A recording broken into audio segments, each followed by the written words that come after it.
who is Ibn Battuta without Googling? Ibn Battuta. Huh? Fellow Africans, you don't know Ibn Battuta? Ah. Ibn Battuta is the first explorer ever, long before Hannibal. And Ibn Battuta said, he who lives sees, and he who travels lives more and sees more. And we are in the industry that actually encourages people to travel more, right?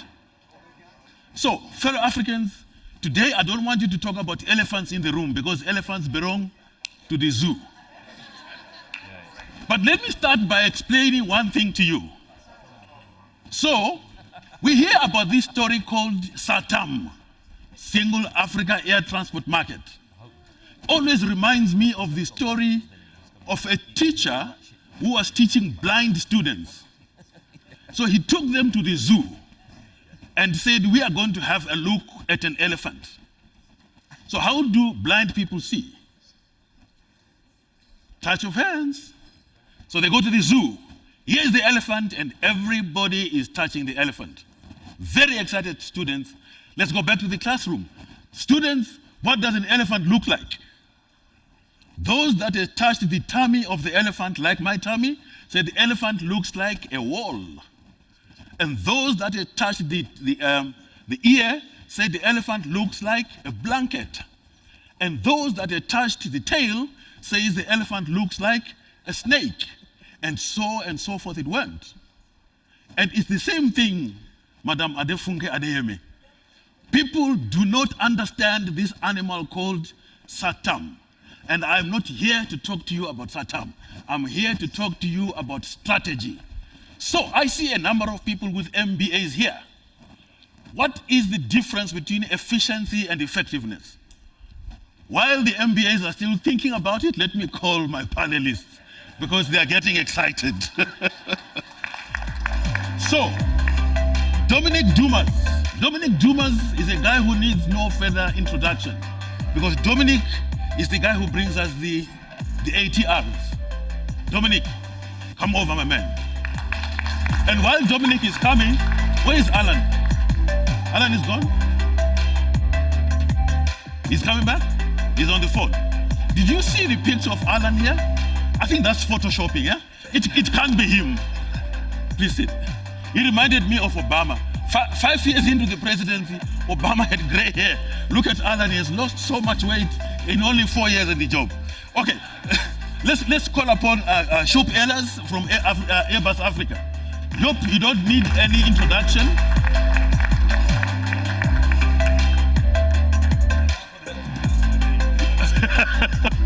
All right, and James from Havilland Africa of Canada, Airlines of Canada. James is at home, so you have home advantage, but you're not going to have home advantage with me. And then I call Raphael Haddad, Jetcraft. No, Raphael, you know, when I heard you are on the panel in Jetcraft, I thought of witchcraft. I don't know why, but come over. Stephan, my man. Yeah, Stephan, you know, I'm going to sit on the same table with you tonight, so I'm going to be nice with you because you are paying for the dinner, yeah? Perfect, yeah. Stephan from Embraer. And last but not least, actually the most important person on this panel, Jason Sutcliffe, because he's the one who does the propulsion. Jason from Rolls-Royce. The first time I heard of a Rolls-Royce, it was a car. I didn't know a Rolls-Royce made engines, yeah? I thought it was a car. Oh. Okay, so I was supposed to have a poll question. John, where is my poll question? You didn't give me my poll question because I want to ask these people questions. Okay, before we start, what's on your mind? You're on, yeah. Yes. What's on your mind? What are you thinking? I'm scared. You're scared? Let's see how maverick you really are. Very unpredictable. I can't hear you. Hello? I'm worried about you. You're worried. Collaboration. Collaboration, that's what you're thinking, yeah? I'm happy. You're happy, very good. So, Dominique, at what stage of your engagement with your customers do you actually start talking to them about strategy? Do they know what a strategy is? And what is the most difficult part of that discussion? Well, you know, we are the smallest one in terms of size, in terms of range, in terms of everything in this panel. And aircraft acquisition with the large majority of our customer is strategy already. So I would say from day one, as soon as we start engaging in discussion about acquiring an aircraft, I believe it's part of the strategy of the airline itself. And from that point of view, every single decision which is made after by the airline is engaging the airline for the next 10 years or so, at the bare minimum, with us, with the bank. And the second thing coming to my mind is, how do you finance it? How do you finance it? One way or another. Okay. We'll come to the finance a bit later. So, Joep, would it be fair to say that advising an airline on what aircraft type they should consider as they build or enhance their fleet is probably the most difficult discussion you can have with your customers? Aaron, I wouldn't say the most difficult, definitely the most interesting. The most interesting. Definitely the most interesting. So how we approach it is, well, we talk to the airlines and listen, and especially listen and try and identify what their needs are and help them identify the needs. We can do the necessary market studies, we look at traffic, we look at opportunities, we look at the growth forecasts. What we do then is we try and identify a module size and the corresponding range. And then when it gets very interesting is when we then highlight the merits of our product compared to the competing products. Then as we move forwards, of course, the questions we ask are we looking at new versus used? How do we finance the aircraft? Is it a lease? Is it a buy? Now, I know this will be touched on later. And also, it's about managing expectations. The biggest, newest, prettiest aircraft is not always the best solution for everybody. Hold it right there. Can you say it slowly? I didn't write it down, so Yeah. I have to repeat it. I'll help you. So the biggest, the prettiest, the most recent, the most technological, etc. is not the... Not always. It's not always the right solution. Guys, you get that? The next time I see an airline buying new airplanes, I'm going to call on you. Okay, James. Yes, sir. So sometimes you must point out shortcomings to your customers. It's not an easy thing to do, admittedly, right? But what would you have observed as the reaction when you do that? Because you must go and tell them, like he has just done, he has told them, don't always buy new, brand new. So you must also do the same thing, right? So how do they respond when you say that? Wow. Just checking you can hear me now. Oh, loud and clear. Okay, so as usual, another Aaron Munetsi special question. Let me maybe start with the latter part of that question, Aaron. At the Havilland, what we do have is regular customer forums. So whether it was an all operators conference where we have our global customers come into Calgary, and this was done in April, whether it's regional reviews like we did in Kenya for our African operators the latter part of last year, or whether it's monthly technical service calls, I think the approach for us is not only for us to be discussing with the customers, but for the customers to hear from each other. So a customer is able to ask a question and have another operator, especially one from the same geography, Aaron, give them examples of why they're not facing the same challenge, or if they were facing the same challenge, what they did. So I think, to answer the first part of your question, Aaron, what we believe is that we facilitate the collaboration between customers so that it fosters cross-pollination of best practices.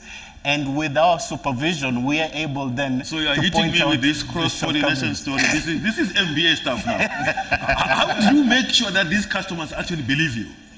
because other operators are buying into it. So that's what we do. It's So you do a comparison. It's fostering that collaboration as an OEM. Okay. So, Raphael, there's a raging debate here that has been whether airlines should purchase or lease. How do you tackle this? From a strategic point of view, do you actually go to the airlines and say, this is what leasing looks like, this is what buying looks like? How do you tackle it from your side? Well, we have to be very clear. Leasing is borrowing. To lease, you have to qualify for the lease, so we have to qualify to borrow. That means there has to be someone out there that's willing to take your risk, to absorb your credit history, and be willing to extend to you a credit facility, whether it's a finance lease or an operating lease.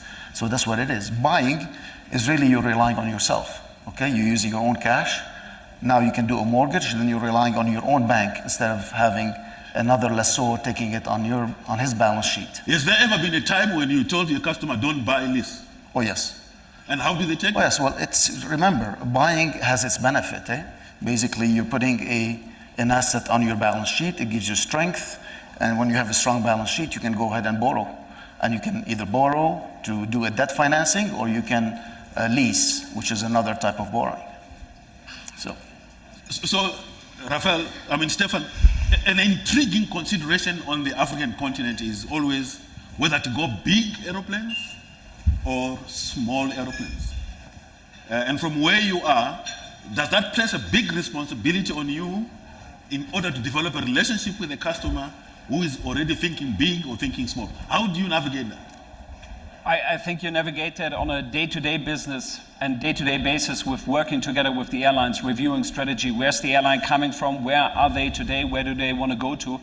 In some cases, this could be around supplementing the fleet with regional jets or growing even into other aircraft types. It really depends. Do they know regional jets? This is my constituency here.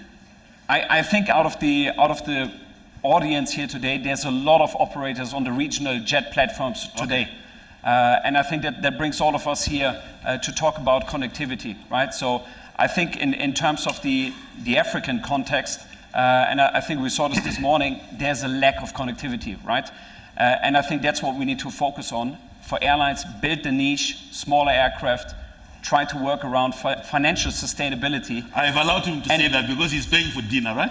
He said, because he said buy small aircraft. So that's why you allow me to speak. And then obviously that's where we work very closely together with the airlines. We've got an airline consultancy team, and then we work together with the airlines. We look into, sometimes this can be very basic analysis around route performance analysis, but this can also go very customized, right?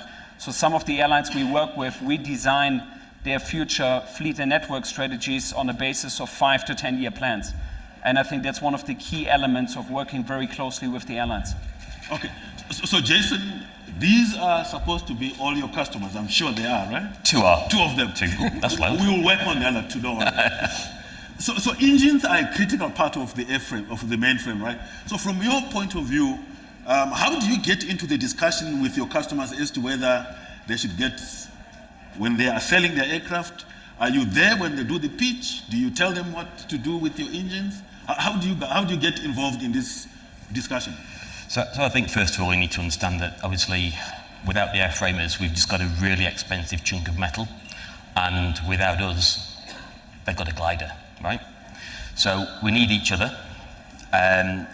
Where we are exclusive, for example, on the A350, the A330neo, then we tend to go in with the airframer and have that discussion with the customer on the attributes of the engine. So, for example, a modern gas turbine engine today, we bring to the market, we bring to the table about 11% improvement in SSC that generally converts that into fuel burn. So about $3.5 million a year reduction in fuel, which also, if you think about it, is also a reduction in fuel burn and therefore CO2s.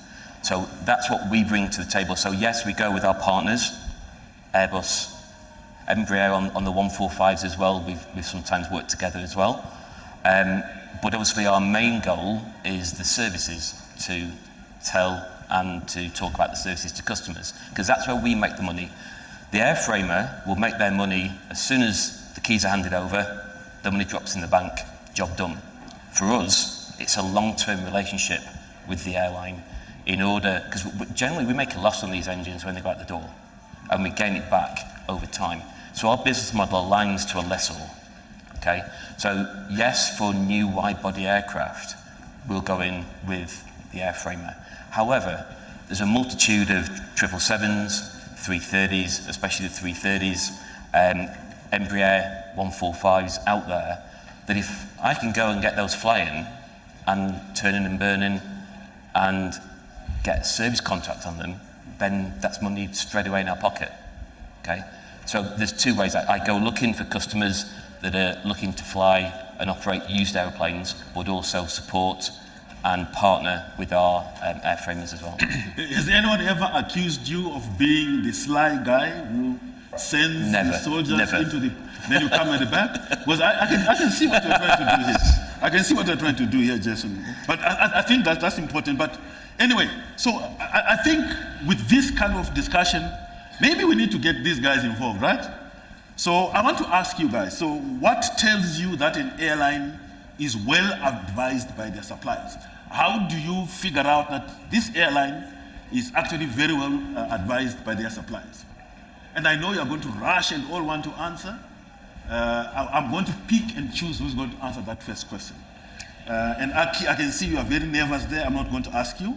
And what else should these OEMs be doing to assist their customers?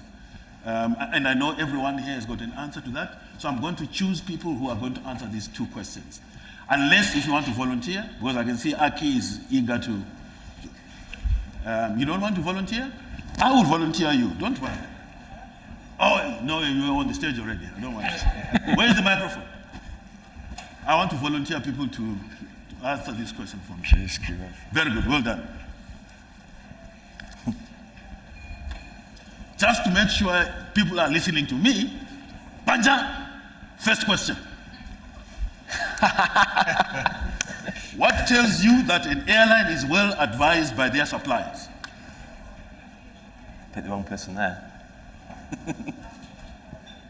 No, I gave you the microphone. I'd rather ask an airline, actually. We are OEMs, and we are very specialized in advising airlines, for sure. So what tells you that an airline is being well advised? Ah, ok, ça parle français? Yes. Ah, ok. Pardon, monsieur.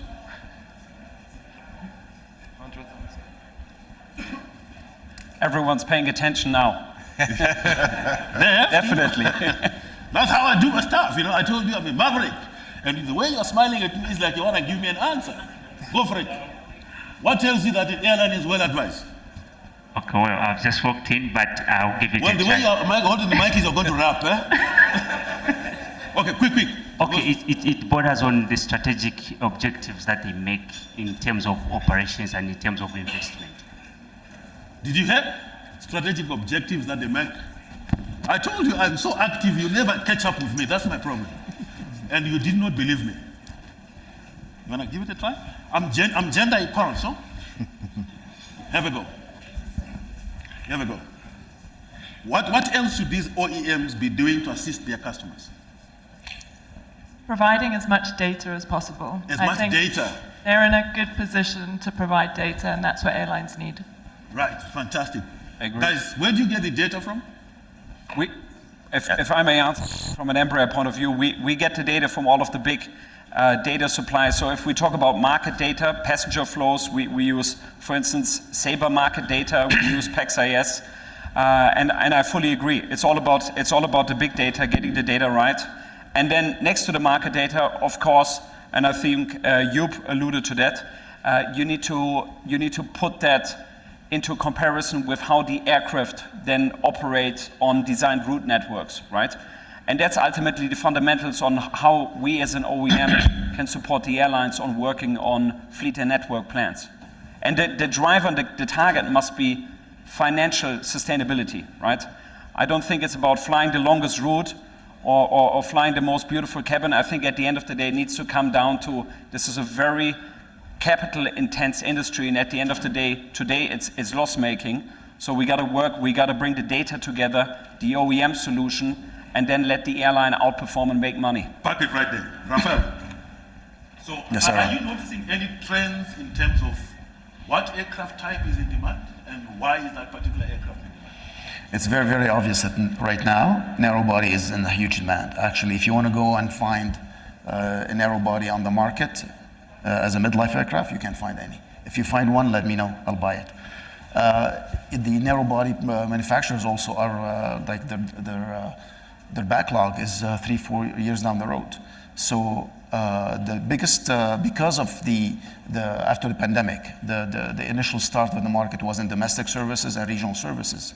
So that's why the airlines, usually they go to the minimum risk solution, which is the smallest capacity possible to get back into service with profitability. And narrow bodies are those aircraft, like the 320, the 737s, and mainly because of their abundance, their liquidity, the ease of entrance into service, the availability of infrastructure. You can fix these aircraft almost anywhere on every continent, every region. You have an MRO. So yes, narrow body right now is in highest demand. Lease rates are up. Used aircraft prices are up.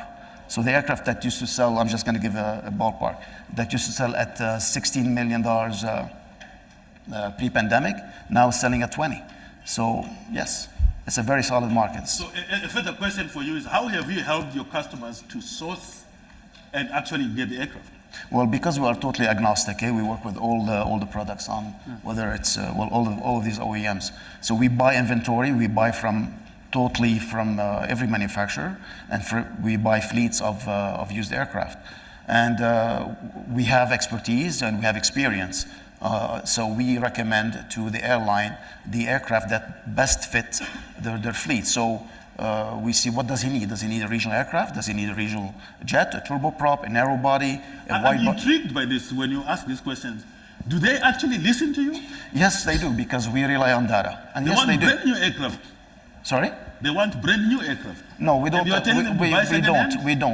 don't get involved with brand new aircraft unless there is a sale and leaseback situation where we are structuring a lease, because we do that. We do structured leases. Okay, Jason. So they say that a crisis is a terrible thing to waste, and I don't think there's ever been a crisis as worse as the coronavirus.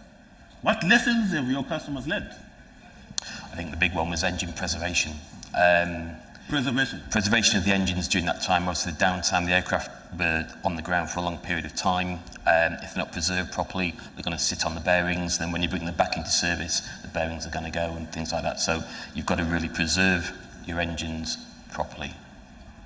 And then as a follow-up question for you, are there any new strategies that have emerged that you are trying to share with your customers? I think coming out of COVID, in very much there's a big drive for data. Everyone's data hungry, wants information, and we're the same. We gather an awful lot of information from the engines.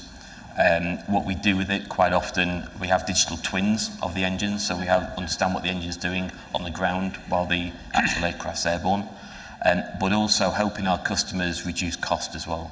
So we have a flight operations team that look at how the customers flying the engines, flying the aircraft, using D-rate properly, because obviously sometimes the maintenance is more expensive than actually burning fuel if you're not using D-rate properly.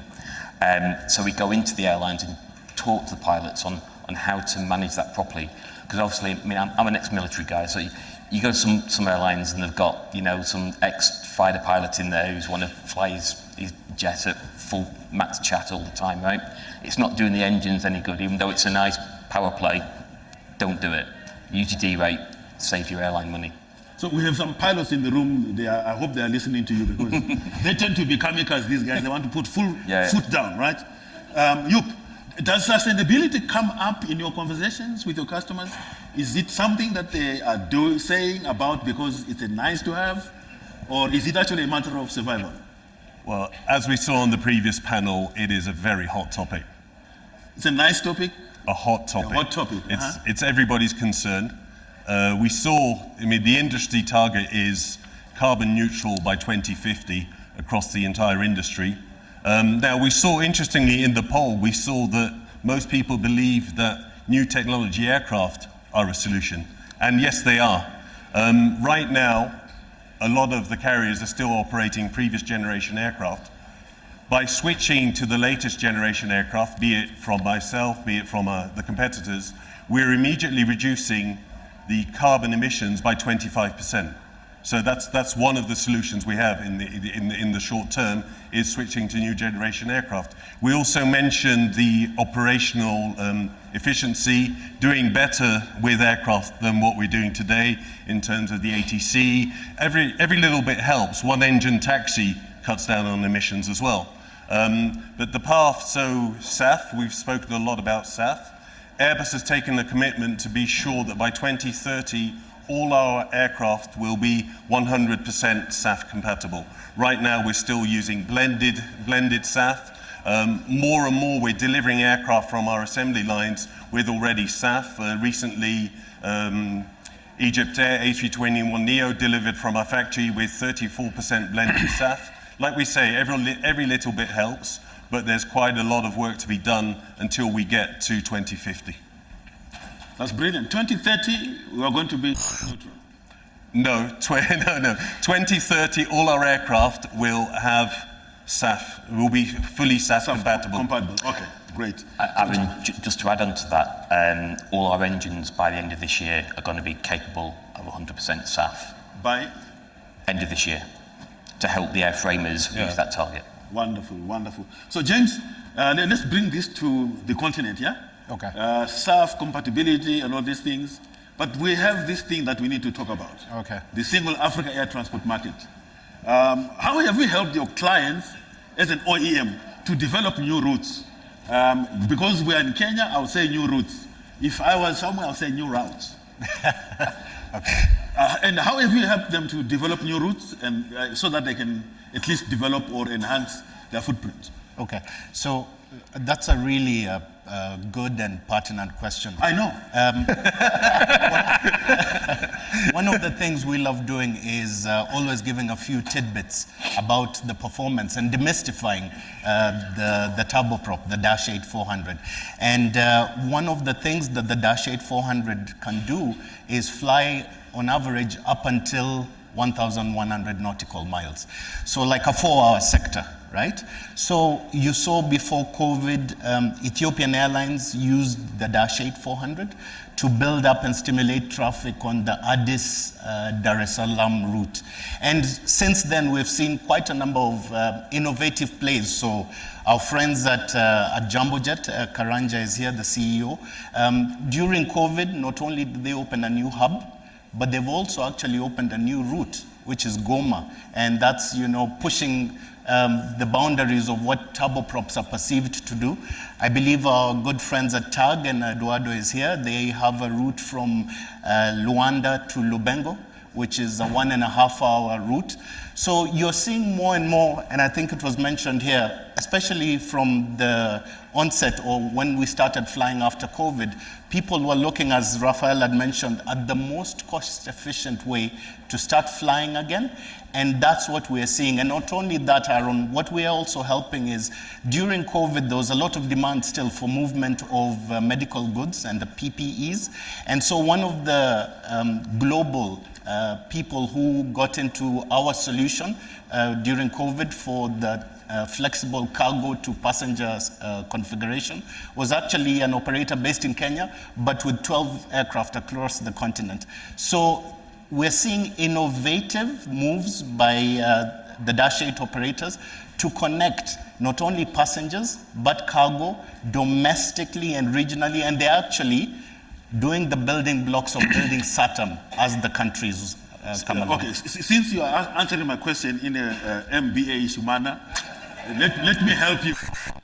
So these people that sit at the back, they always try and hide from answering my questions. This table here, this is your question, please, sir. I want you to discuss quickly with your colleagues what new routes do you think we should develop. And then this table here, they are all looking very grim as if they have just come from confession. Please, can you discuss for me what new revenue streams should airlines look at? That wasn't part of And the memo. over here, these guys think they don't have a table, so they are not going to be, no, I will not spare you. Can you give me a strategy that these new airlines or these airlines should follow? Okay, so while these guys are working and sweating there, Dominique, Are there any similarities or differences, for that matter, that in approach that you have adopted for our African carriers, especially on the mainland? Are there any similarities, differences in terms of the strategy that we have actually adopted? Because the guys on the islands think differently; they're a little bit slower. The guys on the mainland, that's below the belt, right? I know that they're going to attack me. I leave that to you because we haven't. So are there any differences in terms of how you approach the island guys as opposed to the mainland guys? I will not comment on your personal appreciation, and we on ATR enjoy a number of operators in the islands across the world, in fact, and I would say not that much, because also for an archipelago type of a country, it's a matter of survival and connection to some extent. If you go to the SEMA carrier, it's about the same. There is no water in between the cities, but there is no connection in between the cities of the country.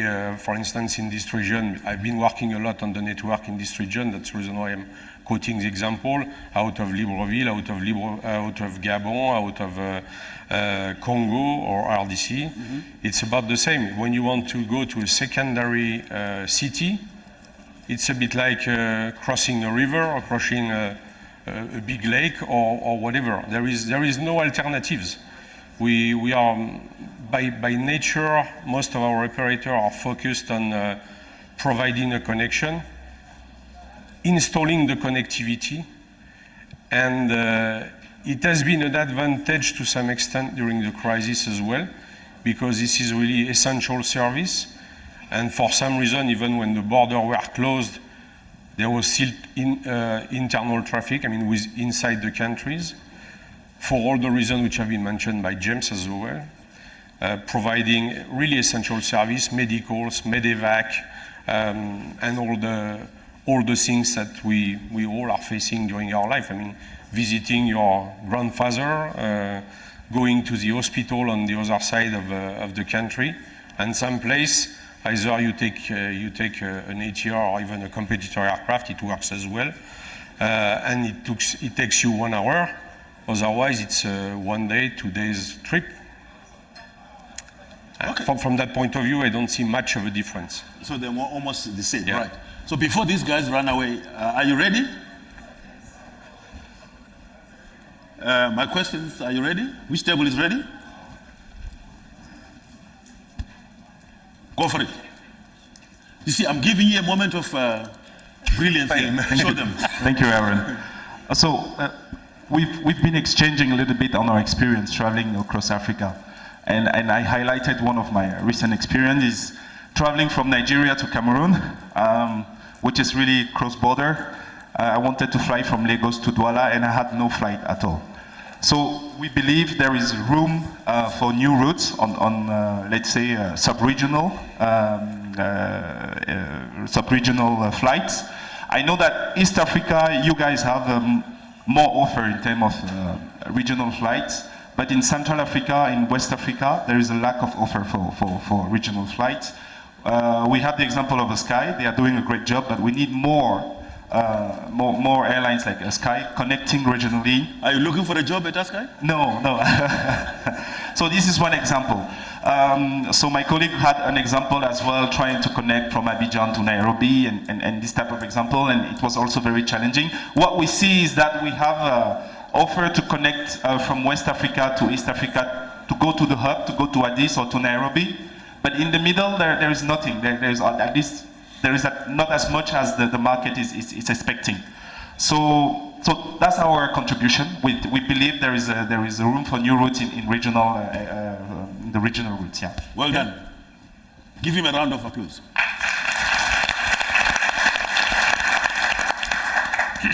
Thank you for applauding. Appreciate it. Yeah. Yes, Marcel. Yes. Hi. I know you always know to find me, Aaron, somehow. We obviously had an MBA level discussion about airline strategy and vertical integration. I'll spare you those details.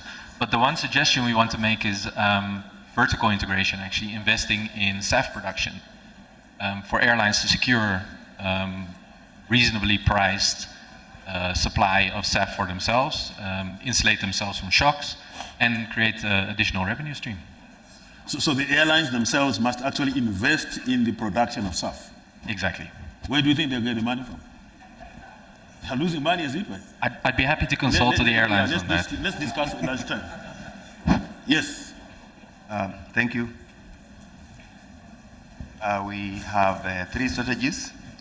One of them is that airlines should adopt sustainable aviation fuel, like what KQ did the other day. Then there should also be new routes, less frequencies, more economical. Sorry, new routes? And less frequencies.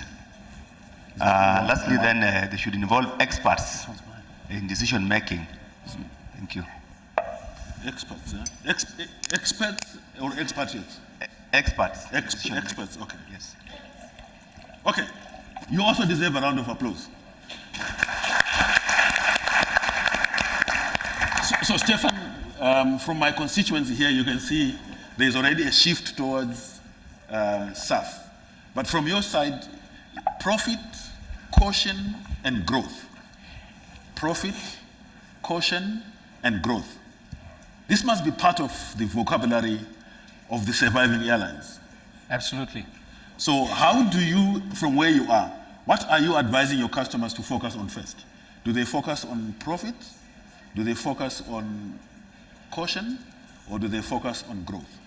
I think the long-term goal needs to be profitability. And I think... So they focus on profit first?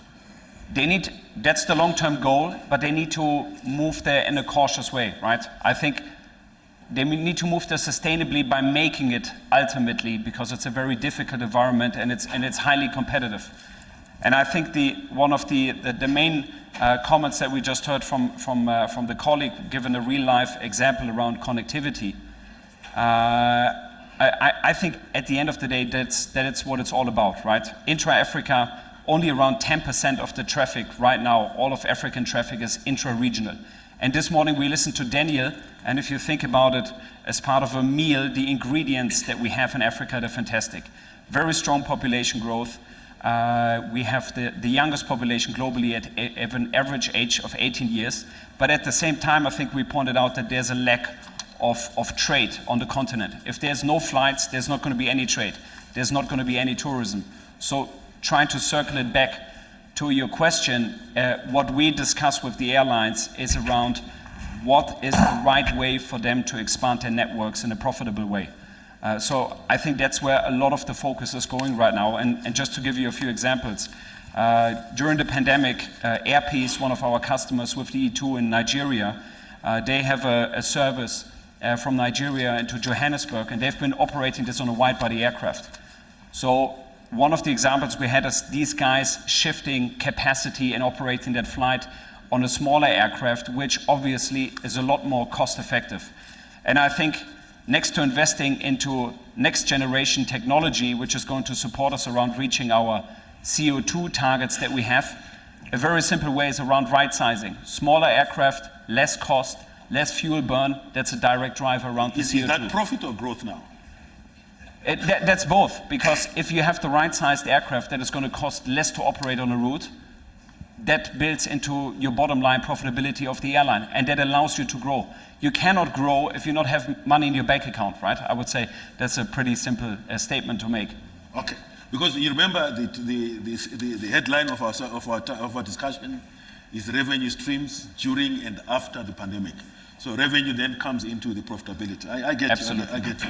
Yeah. You're my man. So you think I was sparing them from trouble? I'm going to give them the two of you. You've got 60% there, and the two of you have 40%, and the two of you here, you've got 12%. 10%? 40%. Of what? Of what? Not sure. Yeah, that's what I want. Is that our score? Yeah. So, of course, this is not part of the brief, right? But earlier on, we heard about intra-Africa trade, right? The measly intra-Africa trade is only 12% amongst ourselves as Africans. The total trade amongst ourselves is only 12%. from an OEM point of view, quickly put your heads together and say, how can you help us to improve this 12%? Simple. Right now. Right now. 40%. Who's got 40%? 40%. Yeah. That's the trade in Europe, intra-Europe trade. Amongst themselves, they trade 40%. Your question is, what have they done that actually makes them better in trading amongst themselves that we as Africans can learn? 60%. Asia trades 60% amongst themselves. Obviously, they've got the numbers in terms of India and China, they're big. But there are some things that they have not done well, even though they are at 60%, because they are not 100%. What are those things they have not done well that we need to learn as Africans? I told you I'll put you on the spot. While they are working on this, colleagues, so here's an interesting thing for us to understand. Madam Funke, where is she? Oh, she's gone. Why do these people run away? Are we not interesting enough or what? But anyway, so from a SATAM point of view, 36 countries have signed up. 36 countries. When you combine the population of those 36 countries, comes to plus or minus 85% of the population of the continent. And that is significant. But there's one thing that Daniel mentioned earlier on that makes even that 86% not to grow and develop amongst themselves. Is because of the GDP. So amongst you as my constituency, who would like to tell me maybe one or two things that we need to focus on in the next year, just to make sure that we at least lift our GDPs?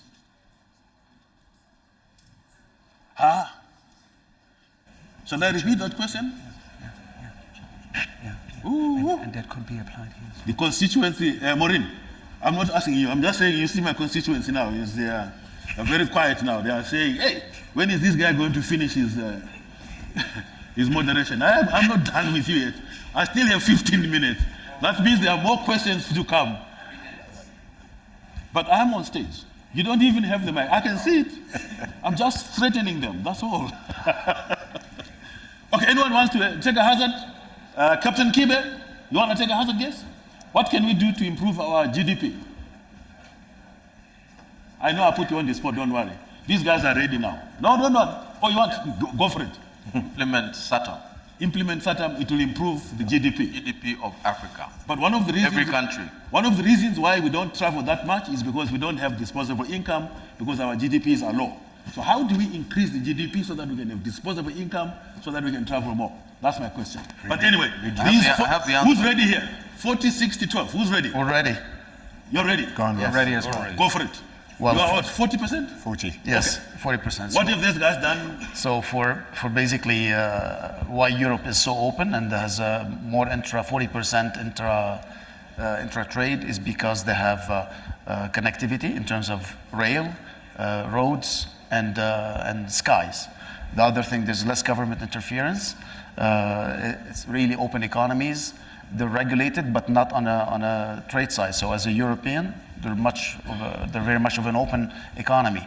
So you want to go there, that's what you need to do. SATAM comes first as one of the elements. I don't know, James, you have anything else? And I would say a tax regime that actually stimulates businesses. So we must tax them more? No, they're taxed less. Reduce taxes. Okay. Here it's more taxation. And it's been proven that connectivity and communication, I mean, like ground, rail, sky, does increase economic activity and intra-trade. Okay. You guys ready? Yep. Go for it. We can share it. Let's do it. You want to start? Okay. So, don't fight now. Come on. Let's talk at the same time. What they could have done better, we believe, for example, it's quite hard to get into some of the countries like Japan, China specifically. So opening up and making it easier to get visas for people to travel in and out. Visas, yes, okay. In general, deregulation of the, let's say, the bilateral traffic rights between the markets, allowing free route making in terms of frequency, destinations, the fare level that would be charged. So I think we're doing good with 60%, but I guess that could be further improved, and I think that is something if they deregulate more. Exactly. Okay, all right. 12%. Yours must have been a difficult one, yeah? Not so much. Not so much. Okay. Not so much, because the figure is so low that anything you do will be an improvement. Okay. That's a good one. And in fact, joke apart, the route creation is a tool to go over this and put this 12% belonging to the past, because there is so much untapped destination that I'm not saying all of them will work from day one, but there is a number of opportunities to be tapped for domestic and transborder connection, at least for the product we are selling. And you? So it's connectivity, more connectivity, but it has to be the right kind of connectivity. Sorry, but on the continent, we don't travel, we move house. And there's nothing more frustrating than traveling and not being able to take your baggage with you. So it has to be the right kind of connectivity, and freight and cargo is very important as well. Right. Fantastic.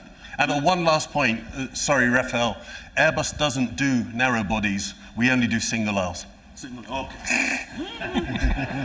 I'm starting a trade war here. Okay. Guys, we only have 23 seconds. Jason, in 3 seconds, your hashtag.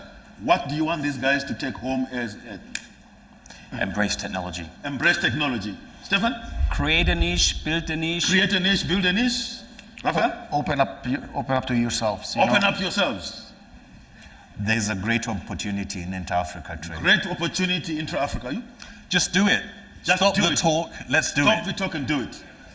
Do it profitably. Do it profitably. Okay. Here's the thing, colleagues. So I think it's important for us to have one takeout from what we've been discussing. The one thing that we're going to take out here is this. To be is to do. And to do is to do now. Because tomorrow might never come. Thank you for listening.